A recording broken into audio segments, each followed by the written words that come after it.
So, okay, so this is going to be a Warsim walkthrough or tutorial of the throne room. I'm using the latest version of the game at the moment, although it does update very often. If anything massively changes in the throne room, which it probably will eventually, I will obviously update this video, but for the time being this should be relevant, and if you're watching it, I hope it is. So we're going to load up my casual little save here, and we're going to go to the throne room, which is option number 7 on the main menu.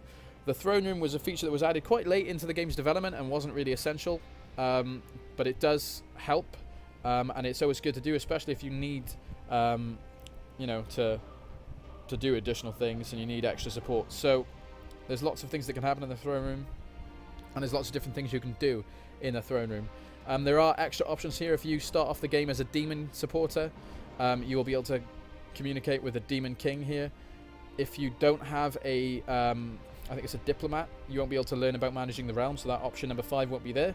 If you don't have any staff, you won't be able to have a meeting, and if you don't have any people waiting to see you, you won't be able to speak to them. You also, so the amount of people there, you see there are currently 24 people waiting to see me. This is entirely based on the size of my kingdom with a little bit of randomization, so you're more likely to get a lot more people if you've got a much larger kingdom, logically. If you've got a tiny kingdom, no one will even see you. You'll have 1 or 2 each turn, maybe.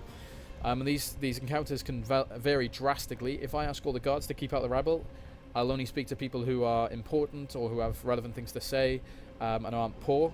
Otherwise, you'll get all sorts of peasants and weirdos coming to your throne room, which is, in my opinion, better because there's a lot more you can see and explore and things like that. But, you know, to each their own. There are thousands of different kinds of encounters you can get from a base of maybe 100 different kinds with great variation on each of them. So, I mean, there's some repetitiveness to it, but generally speaking, there are so many things going on that it's quite fun, in my opinion.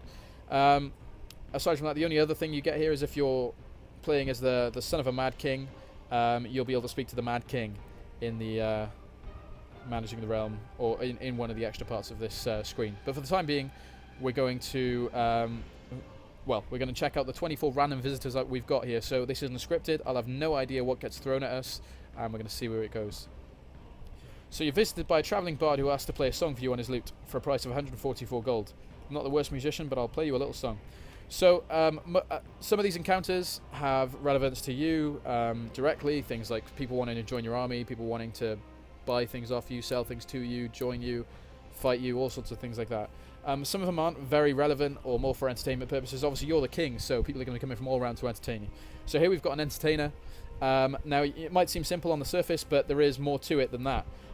This guy is a musician, and depending on how you treat him, affects how many more musicians you'll have visiting you. So if you treat musicians really well, you'll get a lot of them coming to see you, and if you treat them really shit, eventually they won't come and see you at all. And there's also a location called the Musicians Guild, which will completely ignore you if you treat musicians bad enough, and they'll blockade it and won't let you in. So we're not going to do that. We're going to ask his name. So his name is Julius, and he is from the Guild of Musicians, hence why they will hate us. And you know what? Because I'm so nice, I'm going to turn the volume up and we're going to hear his song, so bear with me.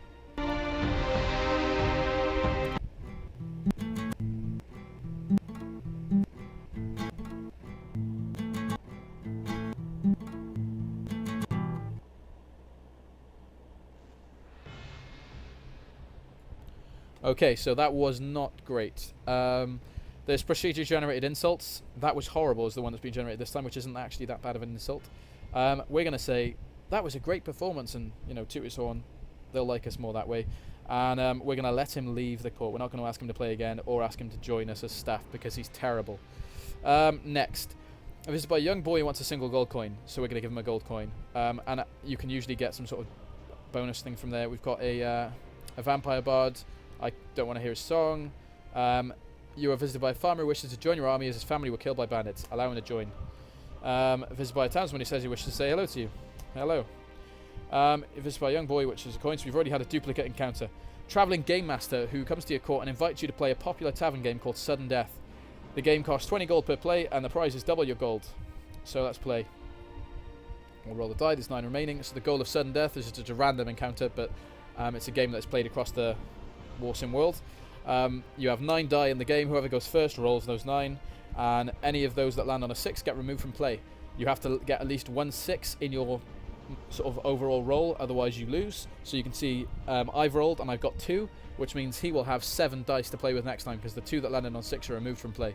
So he's going to roll his, and he's also got 2, which means there'll be 5 for me.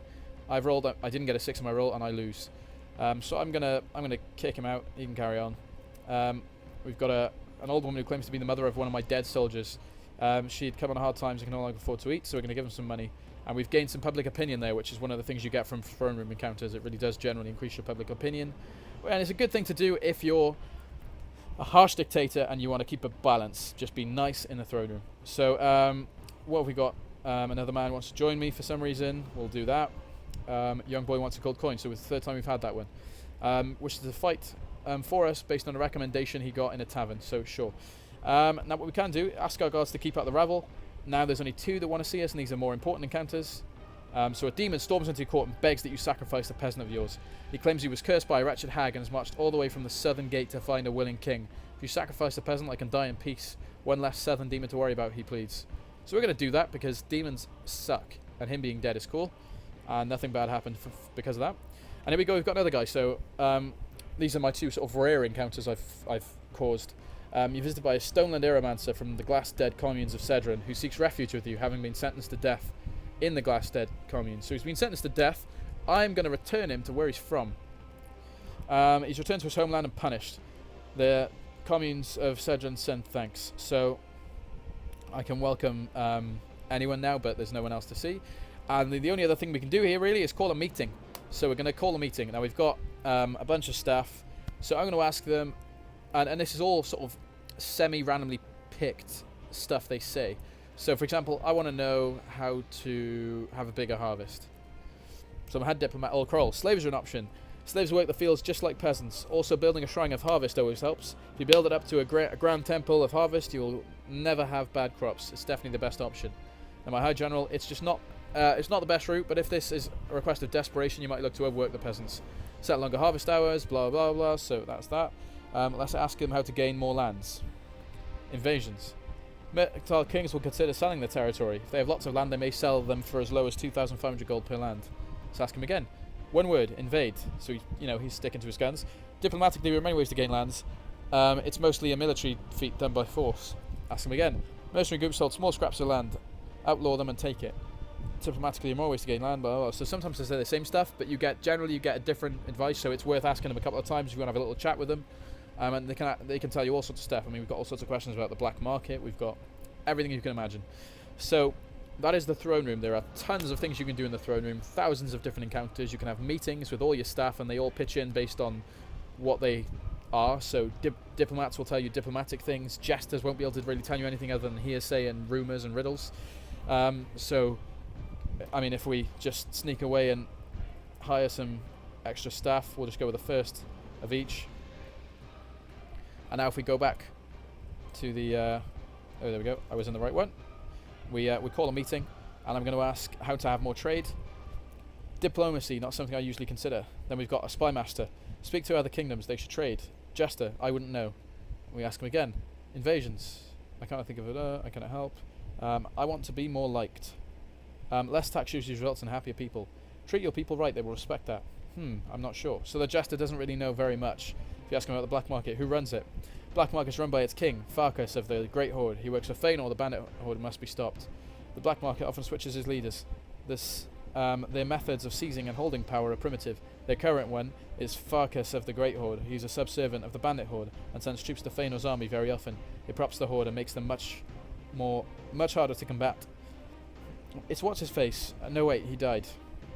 The black market's leaders never last long. Currently they are Farkas of the Great Horde. He works for the bandit lord. So they all say similar things, but in their own way. So I mean, the court jester generally won't be able to advise you on matters that aren't particularly his forte.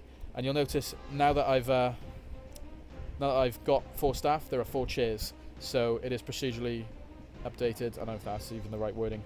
But yeah, so there's a lot of stuff going on in the throne room. Finally, we've got managing the throne room, which is basically just tutorials on any matter you can ask for. And this only happens if you have a diplomat. So that has been the throne room. It's been a pretty quick run through and tutorial of how it works. I'm happy to do more videos for anything that anyone doesn't understand. And obviously there's probably going to be a lot more development done on the throne room. There's always new encounters added almost weekly. So things do change a lot. So thanks for supporting me. Thanks for watching. As I said, any suggestions, feel free to shoot them at me. Anything you didn't understand about this video or any questions you've got about the topic of throne room, leave it in the description. Get me on Steam or on Reddit, on the Reddit community. So thanks for watching, guys. I will catch you next time.